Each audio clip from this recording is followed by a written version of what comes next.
YouTube! Это мое первое видео, мой первый влог, и сейчас я быстренько расскажу предысторию происходящего. Итак, месяц назад у меня была операция по удалению грыжи в позвоночнике, и пока идет восстановительный период, мне 3 месяца нельзя плавать, нельзя делать массажи, 4 месяца нужно носить корсет, нельзя заниматься никакими видами спорта, нельзя поднимать тяжести, наклоняться, и самое главное, самое сложное — это сидеть. Когда я узнала все это, я расстроилась, потому что я не хотела еще 4 месяца проводить в моем родном городе Уфа.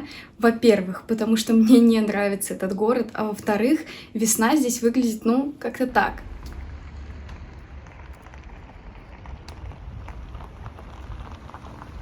Мы очень долго думали и решили, что все тяготы перемещения стоят того, чтобы провести восстановительный период у моря, среди пальм, наслаждаясь солнцем и вкусной едой. И поэтому мы летим в Грузию.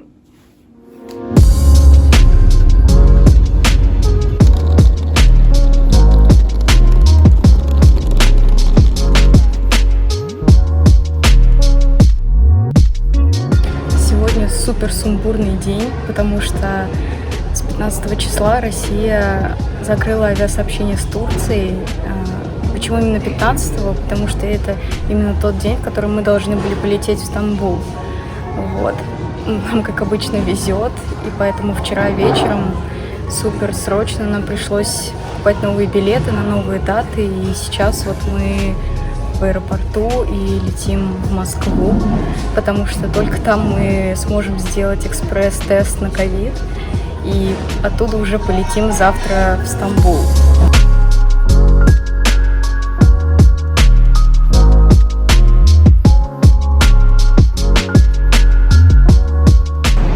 Так, мы прилетели в Домодедово, и сейчас нам предстоит сменить аэропорт, выспаться, и завтра у нас вылет в Стамбул.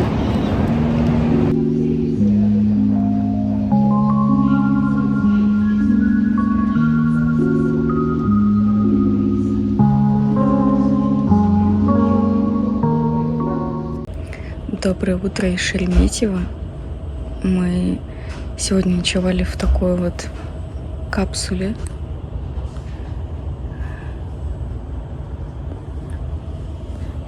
Довольно классно. Вон там есть подача воздуха, свет, розетки, всякие вешалки и шторка. В общем, нам здесь очень понравилось. Все было чистенько, аккуратненько.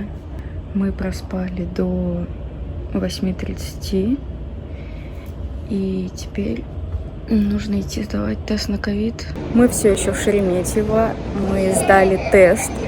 Здесь есть экспресс-тест за 2 часа, а есть VIP-экспресс-тест за 1,5 часа. В общем, хорошо, что мы сделали именно VIP-экспресс-тест, потому что уже скоро начнется посадка на наш рейс, а тест еще не готов.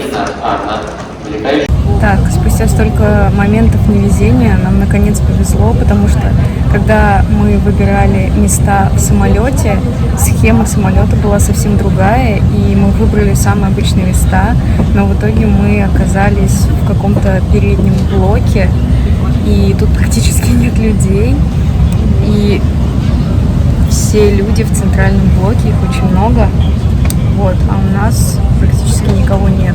И еще сзади нас стена, а кресло откидывается. И поэтому я спокойно смогу полулежа провести весь полет.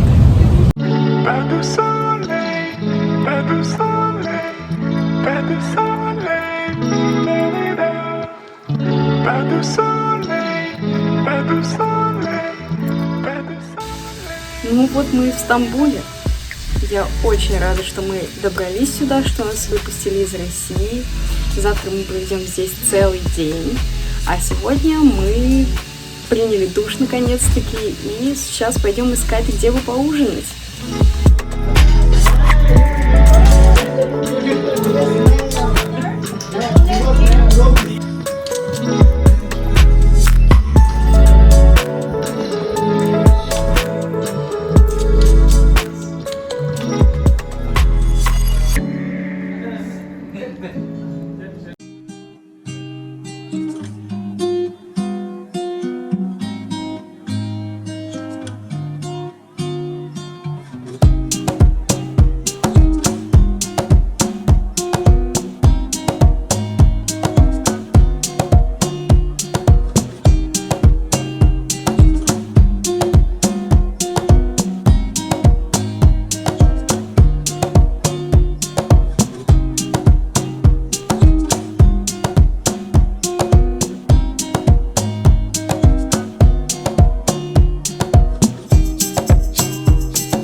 Мы сейчас в бывшем соборе Святой Софии. Сейчас это мечеть. И это выглядит все очень странно. Я не знаю, даже не могу понять свои ощущения. Ты как бы в соборе, но везде мусульманские картины, письмена. Мне безумно нравятся эти люстры. Очень красиво. Если посмотреть, то кое-где на верхних этажах виднеются иконы. И, судя по всему, их активно убирают, заменяют на мусульманские штуки всякие. Я в теме не разбираюсь.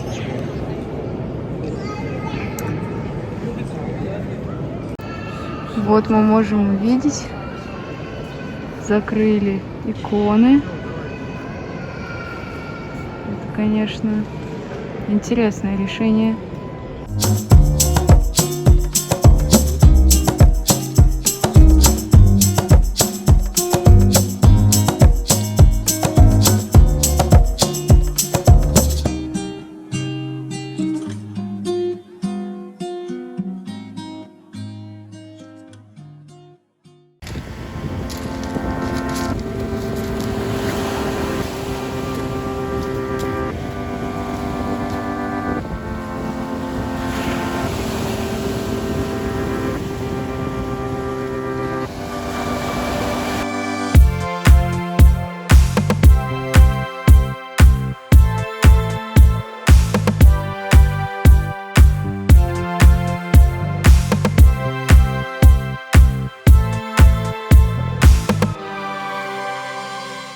И привет из Батуми!